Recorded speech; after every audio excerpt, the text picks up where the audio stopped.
بالله من الشيطان الرجيم بسم الله الرحمن الرحيم إنا لله وإنا إليه راجعون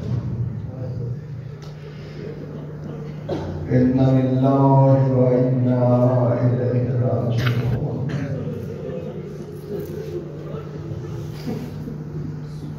إنا لله وإنا إليه راجعون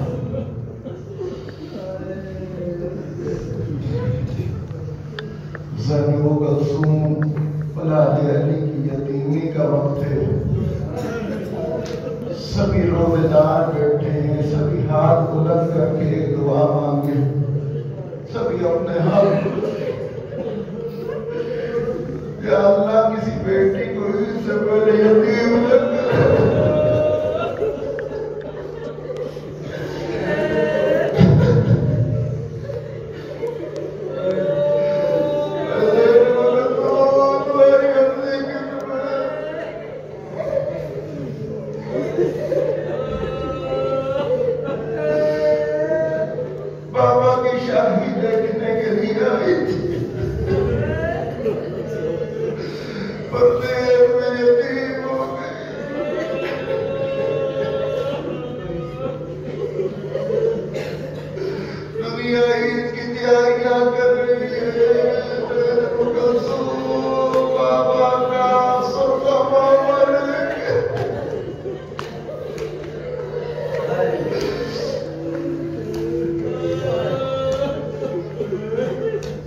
بڑی مظلومیت ہے مولانا کی۔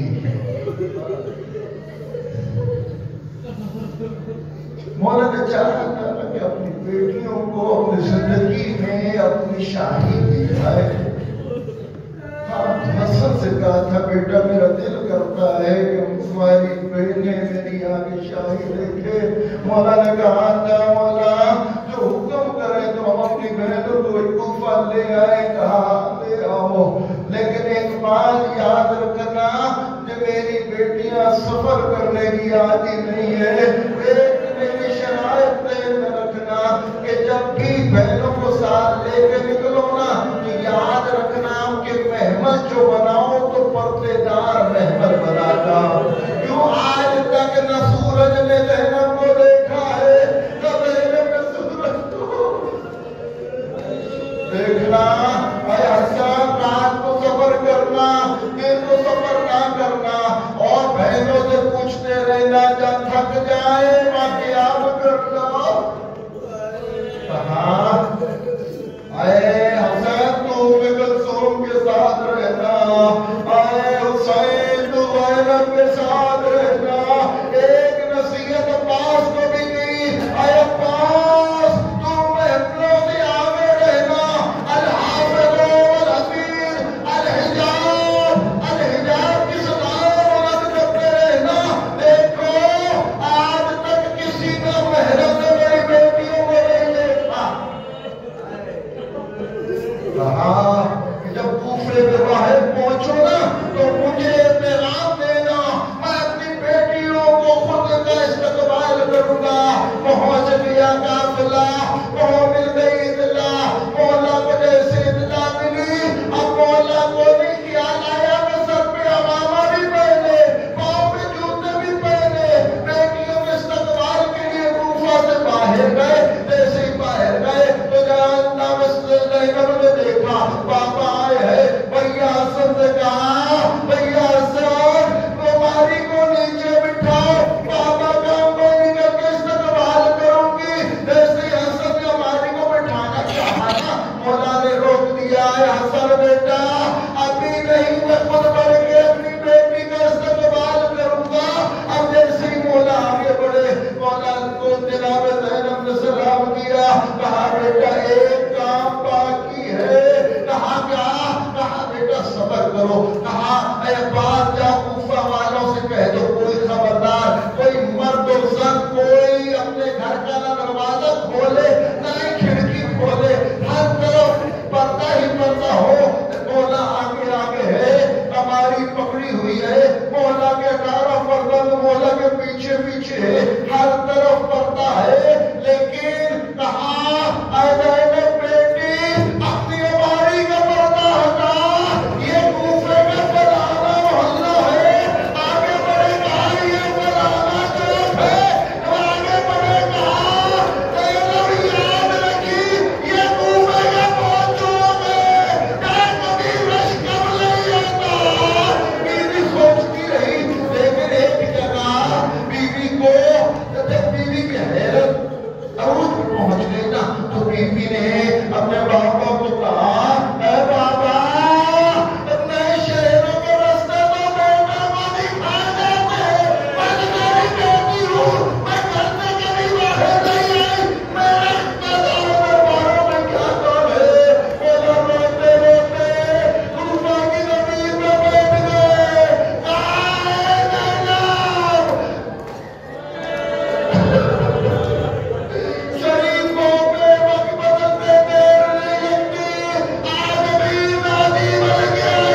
اچھا آپ ہمیں اپنی بیٹی سے ملوانا نہیں چاہتے؟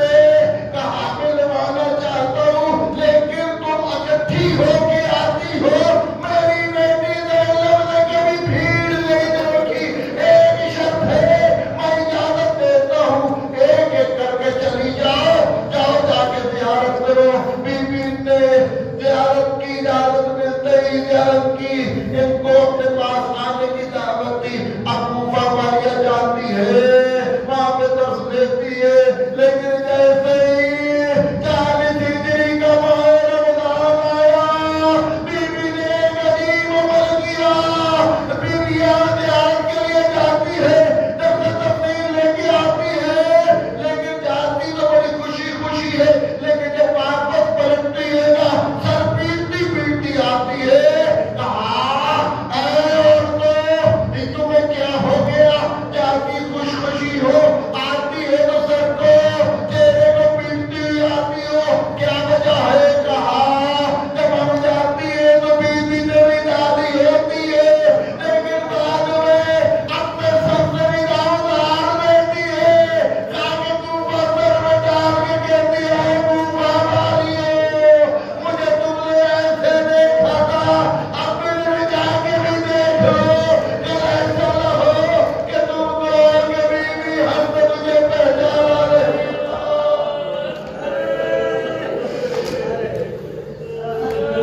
عجیب صورت ہے 40 ہجری کی مولا امیر المومنین کی۔ اصحاب پریشان ہے کہ مولا ہم سے کیسی باتیں کرتے ہیں، یہ تو فراق کی باتیں کرتے ہیں، یہ تو جدائی کی باتیں کرتے ہیں۔ جیسی ماہ رمضان شروع ہوا تھا نا، ہاں تو حاجیوں نے حج کی تیاری شروع کر دی۔ مولا نے جب ان کی آوازیں سنی نا تو حسن سے کہا ہے حسن بیٹے یہ کیسی آوازیں ہیں؟ کہا بابا یہ حاجی ہے، حج کے لیے جانے کی تیاری کر رہے ہیں۔ کہا اس سال ہر حج پہ جائے گا، لیکن تیرا بابا اس سال حج پہ نہیں جائے گا۔ حسن کا دل مٹھی میں آ گیا، لیکن سنی انسنی کر دی۔ لیکن جیسے ہی ماہ رمضان کا پہلا جمعہ آیا نا، اب حسب عادت نہ علی نے قد کیا، نہ داڑھی کو قضاء کیا۔ اصحاب نے پوچھ لیا مولا آپ نے اس دفعہ اپنی داڑھی کو قضاء نہیں کیا؟ کہا اس ماہ رمضان میں میری داڑھی قضاء میرے خون سے ہوگی۔ یہ بھی بات اصحاب کو دل پہ لگی، لیکن جب مولا نے حسن کو وصیتیں کرنے شروع کی تھی نا تو اب عجیب صورت حال ہے، اب عجیب عجیب باتیں اور عجیب عجیب یہ فطرت۔ اب مولا نے ایک دفعہ پوچھ لیا ہے حسن بیٹا آج کون سی ماہ رمضان ہے؟ کہا آج 18 ماہ رمضان ہے۔ کہا اے حسین بیٹا عید میں کتنے دن باقی رہ گئے؟ بابا 12 دن رہ گئے۔ کہا اس دفعہ ہر کوئی عید کرے گا، لیکن یہ علی موجود نہیں ہوگا۔ حسین و حسن نے سر پیٹ لیا۔ عزیزان گرامی آ گئی آج کی رات، علی نے جو ساری رات عبادت کیا کرتا تھا، ساری رات نمازیں پڑھا کرتا تھا، رات شب قدر کی نمازیں آپ نے بھی ادا کی، لیکن مولا کی عبادت کیسی ہوگی؟ لیکن عجیب صورت ہے، علی کبھی مسلح عبادت پہ آتے ہیں، کبھی کھلے آسمان کے نیچے آسمان کے ستاروں کو دیکھتے ہیں، کبھی جا کے حسن کے سینے کا بوسہ لیتے ہیں، کبھی جا کے حسین کے گلے کا بوسہ لیتے ہیں، کبھی جا کے زینب کے سر کا بوسہ لیتے ہیں۔ عجیب کیفیت ہے، علی کبھی مسلح عبادت پہ ہے، کبھی گڑگڑاتے ہیں، کبھی آسمان کی طرف دیکھ کے باتیں کرتے ہیں۔ عزیزان گرامی آج رات جیسی جناب ام کلثوم کے گھر جناب امیر المومنین افطاری کی تھی نا، تو مولا کے سامنے جناب ام کلثوم نے دو نعمتیں خدا کی رکھ دی، ایک نمک رکھ دیا، ایک دودھ رکھ دیا۔ تو مولا نے یہ کہہ کے اٹھوا دیا تھا نا کہ بیٹا آج سے پہلے میں نے دسترخوان میں اللہ کی دو نعمتیں ایک ساتھ کھائی ہے، تو وہ اللہ ایک نعمت اللہ کی اٹھا دو۔ جناب امیر المومنین نے نمک سے روزہ افطار کیا تھا اور جناب ام کلثوم نے دودھ اٹھا دیا تھا۔ اس میں بھی حکمت تھی عزیزو،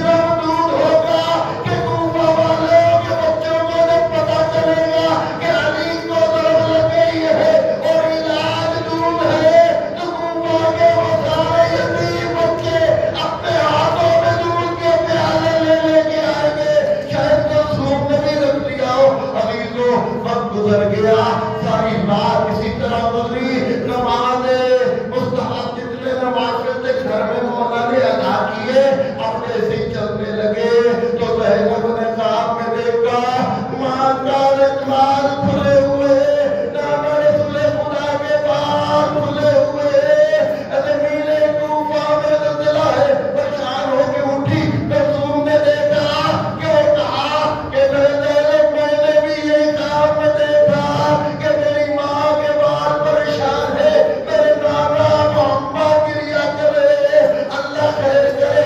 اب جیسے ہی مولا نے اجازت چاہی تو صبح کے تارے کو مخاطب کر کے کہا اے صبح کے تارے کو بارہ جا، میں نے تمہیں طلوع ہوتے دیکھا ہے، تم نے مجھے سوتے نہیں دیکھا۔ اب جیسے چلے ہیں نا تو جناب امیر المومنین کے قبا کو پتھروں نے پکڑنا شروع کر دیا، ان کے آگے شور مچانا شروع کر دیا، جناب ام کلثوم نے ان کو ہٹانا شروع کیا نا تو مولا نے وصیت کی ان کو کچھ نہ کو، یہ کسی پہ گریا کر رہی ہے، انسانوں نے حیا نہیں کی ہے، حیوانوں نے۔ اجر من اللہ، اجر من اللہ، آج جناب داروں کو پرسہ دینا ہے، آج جناب رسول خدا کو پرسہ دینا ہے، آج جناب امام زمانہ کو پرسہ دینا ہے۔ تاریخ اسی لیے کی ہے کہ یہاں سبھی آئے ہوئے ہیں کہ کوئی شروع میں شرم محسوس نہ کرے۔ عزیزوں اذان یہاں پہ بھی گونجی تھی، آپ کی آنکھوں سے آنسو جاری تھے اور ابھی آپ ایسے بیٹھے، ابھی ایسے کریا کیجیے گا جیسے ابھی جنازہ امیر المومنین اٹھنے والا ہے، کیوں یہ کریا صرف آپ کی مسجد سے اٹھے گا، باقی مسجدوں سے کوئی آواز نہیں آئے گی۔ اجرکم اللہ۔ ہاں یہ بطفے کریا گناہ ہے، یہ نوحہ کر رہی ہے، دیکھو اگر تم ان کی عبادت کر سکو، ان کے کھانے پینے کا اہتمام کر سکو تو رکھنا نہیں تو آزاد کر دو۔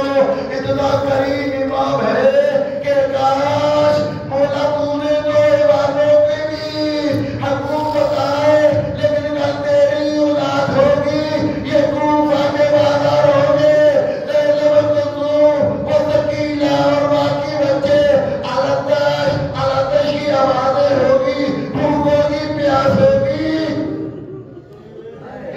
اجرک من اللہ، اجرک من اللہ۔ تھکیے گا نہیں، میرے ساتھ چلیے، تھوڑا سا اور سفر کریں گے، خدا آپ کو کوئی کام نہ دے سوائے کبھی امام حسین کے اداداروں۔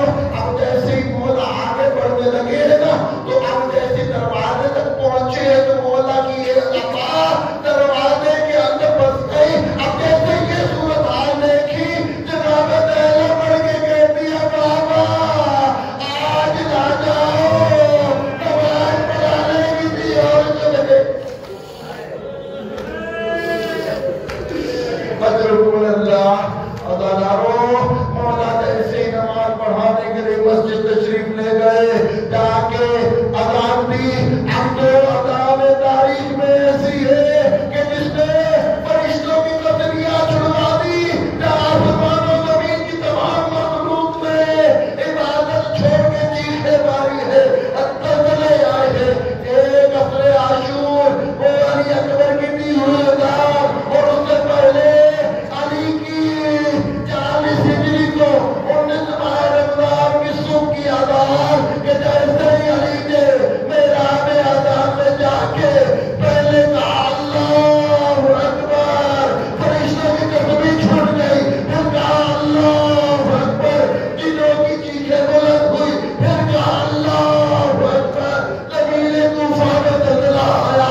اب میرے رسول اپنے بستروں میں نہ رہ سکی، کوفہ کے زمین میں نہ بیٹھ سکی، ایک دوسرے کی طرف کہا اللہ خیر کرے، میرے بابا جیسے اذان دے رہا ہے آج سے پہلے کسی نے اذان نہیں دی ہے، اللہ خیر کرے۔